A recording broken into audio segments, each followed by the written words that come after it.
नमस्कार दोस्तों, मेरा नाम प्राध्यापक PS कांबले, दूर शिक्षा केंद्र शिवाजी विश्वविद्यालय कोल्हापुर।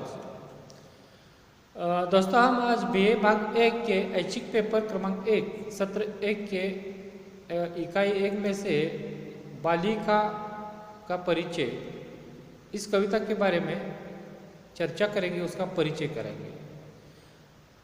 ये कविता है जो इकाई 1 ख में है, बालिका का परिचय। उसकी कवयित्री है सुभद्रा कुमारी चौहान। सुभद्रा कुमारी चौहान का परिचय। सुभद्रा कुमारी चौहान जी हिंदी की सुप्रसिद्ध कवयित्री और लेखिका है। उनका जन्म 16 अगस्त 1904 को हुआ। बालकाल से ही वह कविता रचने लगी थी। इनकी रचनाएं राष्ट्रीयता की भावना से परिपूर्ण है। उनकी कविता में राष्ट्रीयता की भावना है, राष्ट्र के बारे में विचार है, राष्ट्र के बारे में जो भी दिशा है या इनको लोगों को दिशा देने का प्रयास है, वो सभी विचार उनके काव्य में आए हैं। 1921 में गांधी जी के असहयोग आंदोलन में भाग लेने वाली वो प्रथम महिला थी। उस कवित्री ने थी, उन्होंने असहयोग आंदोलन में भी भाग लिया था।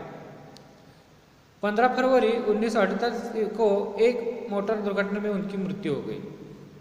उनकी कविता संग्रह है मुकुल, नक्षत्र और त्रिधारा। कहानी संग्रह है बिखरे मोती, उन्मादिनी और सीधे साधे चित्र। बालिका का परिचय, कविता का परिचय कराएंगे। सुभद्रा जी ने अपने काव्य साधना में एक और तो देश प्रेम से ओतप्रोत शस्त्राणु की वीरता का वर्णन किया है।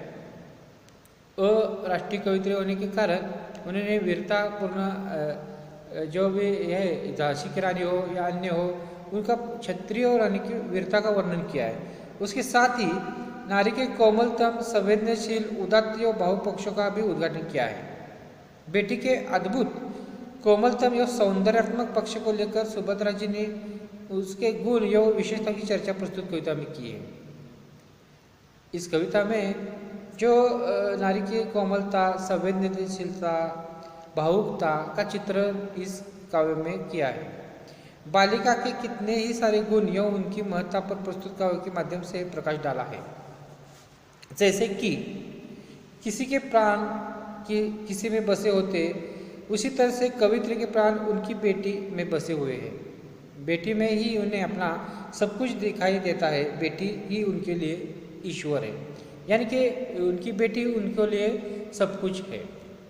अपनी जिंदगी में बेटी के मायने बताती हुई कवित्री कहती है कि बेटी ही उनकी गोदी की शोभा है, सुहाग की लाली है, भिखारिन की मिली शाही शान है, दीपक की ज्योति है, काले बादलों के बीच उजाला है, कमल में कैद भौरे के मुक्ति का आनंद, पतझड़ के बाद की हरियाली का आनंद। बेटी के इर्द गिर्द ही उनका सारा की सारा आह्लाद बिखरा हुआ है। तपस्वी की तपस्या, अंधे की दो दृष्टि, ज्ञानी की ज्ञान धारणा को तथा अपने बचपन को वे अपनी बेटी में ही महसूस करती है। यानी कि इस वर्णन से आप देख सकते हैं कि बेटी ही उनके लिए सब कुछ है।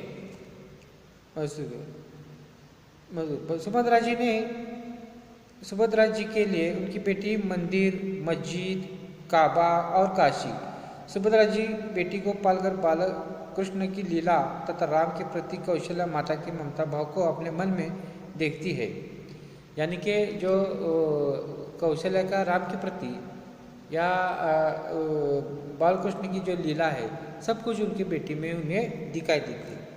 सुभद्रा जी बालिका में ईसा के क्षमा भाव, मोहम्मद के विश्वास, जिनवर और गौतम के दया भाव को ही देखती है। वे बालिका के इन सारे गुणों के वर्णन के बावजूद कहते हैं कि बालिका का परिचय वही जान सकता है जिसके पास माँ का दिल है। देखिए, वो इतना वर्णन करती है कि बालिका ही उनकी बेटी ही उनके लिए सब कुछ है, सब ईश्वर है, ईश्वर के सभी गुण उसमें है। फिर भी अंत में कहती है कि जिस बालिका का परिचय कौन पा सकता है? जिनके पास माँ का दिल है। बालिका के बेहतरीन, मोहक, आह्लादक रूप को तथा उनके गुणों को बेहद सजीवता के साथ इस कविता में कविता ने चित्रित किया है। बालिका के अहमियत पर प्रकाश डाला है। इस कविता में उसका भावार्थ क्या है अब आप देखेंगे। बालिका का परिचय कविता में कवित्री सुभद्रा कौर चौहान जी ने बालिका के गुणों का सजीव वर्णन किया है। कवित्र के अनुसार बेटी ही उनकी गोदी की शोभा है, उनकी बेटी उनकी गोदी की शोभा है, शान है, सुख और स्वाग की लालिमा है। भिखारियन को मिली शाही शान है तथा मतवाली को मनोकामना है। कवित्री के लिए उनकी बेटी ही अंधेरे में दीपक की ज्योति के समान है, काले बादलों के बीच उजाले के समान है। सुभद्रा जी के लिए उनकी बेटी कमल में कैद भौरे को सुबह मुक्ति का जो आनंद मिलता है उसके समान है। पतझड़ के बाद आने वाली हरियाली के आनंद की अनुभूति। यानी कि बेटी के बारे में उन्होंने क्या क्या कहा है देखो, दीपक की ज्योति है, काले बादलों के बीच का उजाला है, यानी कि सब कुछ है। यानी कि जो भौरा कमल के फूलों में कैद होता जाता है और सुबह जो उड़ जाता है तो उसको जो आनंद होता है वो आनंद उसको उसके बेटी में दिखाई देता है। कवित्र के सुने जीवन में उनकी बेटी अमृत बनकर उन्हें नव जीवन प्रदान करती है। उनके सुने जीवन में बेटी अमृत बनकर नव जीवन समझ, जैसे तपस्वी अपनी तपस्या में मग्न रहता है, ठीक उसी तरह कवित्री भी अपनी बेटी के सानिध्य में मग्न रहती है। जैसे तपस्या करते पहाड़ पर जाकर अपने में ही मग्न रहते, उसी तरह वो कवित्री बेटी के सानिध्य में मग्न रहती है। अंधे को दृष्टि पाने के बाद जो आनंद मिलता है, जब कोई अंधा हो तो उसे अचानक दृष्टि मिल जाए तो जो आनंद मिलता है, और सच्ची लगन से अपने मन को वश में करने का ज्ञान प्राप्त करने वाले ज्ञानी को जो खुशी मिलती है, ज्ञान प्राप्त करने वाले ज्ञानी या अभ्यासक को जो खुशी मिलती है, वही खुशी कवित्री को अपनी बेटी के साथ महसूस करती है। बालिका कवित्री के बीते हुए बचपन को बाद याद दिलाने वाली, खेल कूद का एहसास करने वाली वाटिका है। जो अपना बचपन होता है हमारा सबका, ये जरूर खत्म हो गया, हमें फिर वापस नहीं मिलने वाला। वैसे कवित्र को बालिका के देखकर उसका बचपन याद आता है। बालिका कवित्र के बीते हुए बचपन को याद दिलाने वाली होती है, खेलकूद का एहसास कराने वाली वाटिका है। बालिका कवित्री की तरह मचलती, किलकिलती तथा हंसती हुई उनके बचपन की यादों की नाटिका के रूप में प्रस्तुत करती है। यानी कि उनका जो बचपन बीत गया है कवित्री का, वो नाटिका की तरह, नाटक की तरह उनके सामने आप चल रहा है, हो रहा है, आज जो घटित हो रहा है वो उनके ही जीवन का ही एक रूप है, ऐसा उन्हें लगता है। कवित्री के लिए उनकी बेटी ही मंदिर है, मस्जिद, काबा और काशी है। यानी देखिए, मंदिर है, मस्जिद है, काबा है, काशी है। अर्थात लोगों को इन स्थानों में जाकर जिस आनंद और शांति की अनुभूति होती है, देखो आप मंदिर में जाते हैं, मस्जिद में जाते हैं, काबा में शांति के लिए जाते हैं, सुकून के लिए जाते हैं, जो आनंद वहाँ जाकर वहाँ मिलता है वही अनुभूति उन्हें अपनी बेटी के साथ रहकर मिलती है। उनकी बेटी के साथ रहकर मंदिर मस्जिद की जो अनुभूति होती है वो उन्हें मिलती है। बेटी कवित्री की ध्यान धारणा और जब तब बन गई है, सब कुछ बेटी बन। बेटी में उन्हें घट घट वासी के दर्शन होते हैं, यानी कि ईश्वर के दर्शन होते हैं। हर पल हर जगह कवित्री को अपनी बेटी का ही ख्याल रहता है। अपनी बेटी को पाकर कवित्री बाल कृष्ण की लीला अपने आंगन में तथा बाल राम के प्रति कौशल्या का माता की ममता का भाव अपने मन में देखती है। बाल कृष्ण की लीला उन्हें याद आती है, अपनी बेटी के रूप में दिखाई देती है। अपना जो हृदय है वो कौशल्या माता की तरह बन गया, ऐसा उन्हें लगता है। कवित्री अपनी बेटी में ही प्रभु ईसा का क्षमा भाव, नबी मोहम्मद का विश्वास, जिनवर और गौतम बुद्ध द्वारा सभी प्राणियों पर किया गया दया भाव देखती है, यानी कि करुणा। गौतम बुद्ध ने जो प्राणियों पर दिखाया जो करुणा या दया भाव उन्हें दिखाई दे। बालिका के इतने गुणों का सजीव चित्रण करने पर भी कवित्री का कहना है कि बालिका का परिचय वही जान सकता है जिसके पास माँ का दिल है।